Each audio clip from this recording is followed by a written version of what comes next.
గౌరవ మంత్రి గారు స్టేట్మెంట్ ఇస్తూ ఈ జిల్లాల వారీగా అనెక్షర్లో పెట్టడం జరిగింది అధ్యక్ష. అయితే దీంట్లో గృహజ్యోతి ఈ పథకం అనేది పార్టీ ఇచ్చినటువంటి 5 గ్యారంటీల్లో ఇది ఒక ఇంపార్టెంట్ గ్యారంటీ అధ్యక్ష. దీనివల్ల చాలామంది పేద ప్రజలు ఆర్థికంగా ఇబ్బందులు పడుతున్నటువంటి కుటుంబాలు కానీ వారికి ఆర్థిక స్తోమత లేక చిన్న చిన్న 2-3 లైట్లు ఒక ఫ్యాను ఏదో చిన్న జనరేటర్ ఏదో పెట్టుకొని నడిపించుకుంటే వారికి ఇది చాలా ఉపయోగపడుతున్న ఉద్దేశంతో ఈ గృహజ్యోతి పథకాన్ని ప్రవేశపెట్టిన తర్వాత బడుగు బలహీన వర్గాలు ఎస్టీ ఎస్సీల కుటుంబాలకి చాలా ఆనందంతో పాటు లాభంతో పాటు అన్ని రకాలుగా వాళ్ళకు మరి ఒక నూతనమైనటువంటి ఉత్సవాన్ని కలిగించింది అధ్యక్ష. తమ ద్వారా నేను గౌరవ మంత్రి గారిని అడగదలుచుకున్నాను. మంత్రి గారు ఇచ్చినటువంటి స్టేట్మెంట్లో అధ్యక్ష డిస్ట్రిక్ట్ వైజ్గా ఇచ్చినటువంటి ఏదైతే అనెక్షర్లో ఇచ్చారో దాంట్లో చూసినట్టయితే హైదరాబాదు రంగారెడ్డి కలిసి కేవలం 6 లక్షల పైచిలికే బెనిఫిషరీస్ ఉన్నారు అని ఇందులో వచ్చింది. మీరు ఒకసారి మన దీని సెన్సస్ ప్రకారంగా చూసుకుంటే అధ్యక్ష హైదరాబాద్ రంగారెడ్డిలో సుమారు 2 కోట్ల నియర్లీ 2.5 crores జనాభా 2 crores దాటే ఉంటుందని నేను అనుకుంటున్నాను. బట్ హైదరాబాద్లో మాత్రం 1 crore మాత్రం హైదరాబాద్లో ఉంది అధ్యక్ష. అంటే మిగతా వాళ్ళు బెనిఫిషరీలో భాగస్వాములు కాకపోవడానికి ఏదన్నా మీ దగ్గర సమాచారం ఉందా? ఉంటే దానికి సంబంధించినటువంటి ఏదైనా ప్రణాళిక సిద్ధం చేస్తున్నారని తమ ద్వారా మంత్రిగా నడుతున్నారు. అదేవిధంగా అధ్యక్ష ఒక కుటుంబంలో చాలా మందికి రేషన్ కార్డులు మనం కొత్త రేషన్ కార్డులు ఇవ్వకపోవడం వల్ల ఆ రేషన్ కార్డులు పొందని వారు ఇందులో భాగస్వాములు కాలేకపోతున్నారు. నిజంగా వాళ్ళు బిలో పవర్టీ లైన్ కింద ఉన్నా కూడా వారికి కొత్త రేషన్ కార్డు రాకపోవడానికి కారణం మొన్ననే మంత్రి గారు ప్రకటించారు కొత్త రేషన్ కార్డులు ఇస్తున్నామని. అందులో చాలామంది భాగస్వాములు అవుతారు. అయితే ఇందులో ఒక చిన్న కిటుకు ఉంది అధ్యక్ష.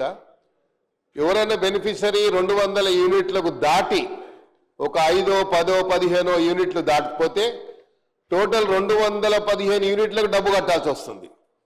So I may request through you honourable minister sir, నేనేమంటున్నా అంటే 200 యూనిట్ దాటి 205, 10 యూనిట్ దాటంగానే 210 యూనిట్లకు డబ్బు కట్టాల్సి వస్తుంది.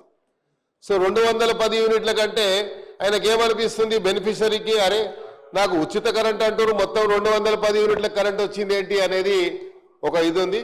అదేవిధంగా బయట ఒక గ్లోబల్ ప్రచారం జరుగుతూ ఉంది. వాళ్ళు ఏమంటున్నారు అసలు ఆ గ్యారంటీలలో ఈ ఉచిత కరెంట్ వస్తేనే లేదు అంటున్నారు. సో మనము ఇక్కడ క్లియర్గా మెన్షన్ చేసాము అనెక్షర్లో ఏ డిస్ట్రిక్ట్ వైజ్గా ఎంతమంది బెనిఫిషరీస్ ఉన్నారో మనం చేసాము.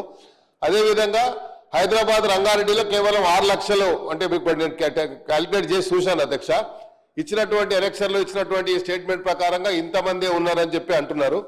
దీన్ని పెంచడానికి దీంట్లో అవేర్నెస్ తీసుకురావడానికి మీకు సంబంధించినటువంటి సిబ్బందితో ఏదైనా అవేర్నెస్ తీసుకొస్తామా లేకపోతే దీనికి ఏదైనా ప్రణాళిక ఉందా అని చెప్పి తమ ద్వారా మంత్రి గారిని అడుగుతూ, అదేవిధంగా ఇది మాత్రం చాలా ఇంపార్టెంట్ అధ్యక్ష.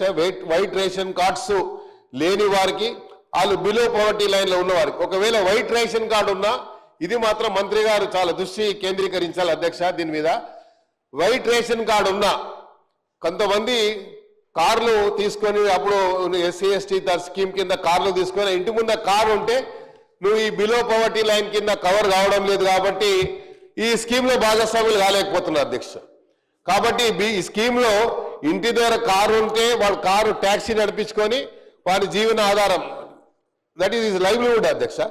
దాన్ని మనం కూడా మరి పరిగణలోకి తీసుకుంటే you will not get any benefit from the government. ఇన్ని స్కీమ్లు మనం ఇచ్చిన తర్వాత ఆ స్కీమ్లలో ఎట్టు కూడా భాగస్వామి కాలేడు కాబట్టి అలాంటి దాన్ని ఏదన్నా మరి అది అరికట్టడానికి మంత్రి గారు ఏమైనా ప్రయత్నం చేస్తారా అని.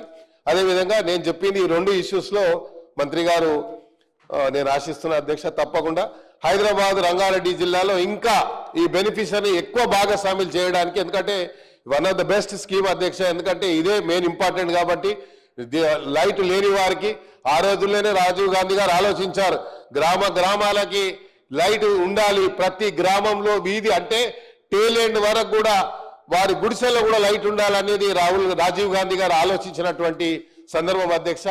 కాబట్టి ఈ స్కీము అందరికీ ప్రతి టేలెంట్లో ఈ రాష్ట్రంలో ఉన్నటువంటి టేలెంట్లో ఉన్నటువంటి కుటుంబానికి కూడా ఈ స్కీము భాగస్వాములు అయ్యే విధంగా సహకరించాలని కోరుతున్నాను. Thank you.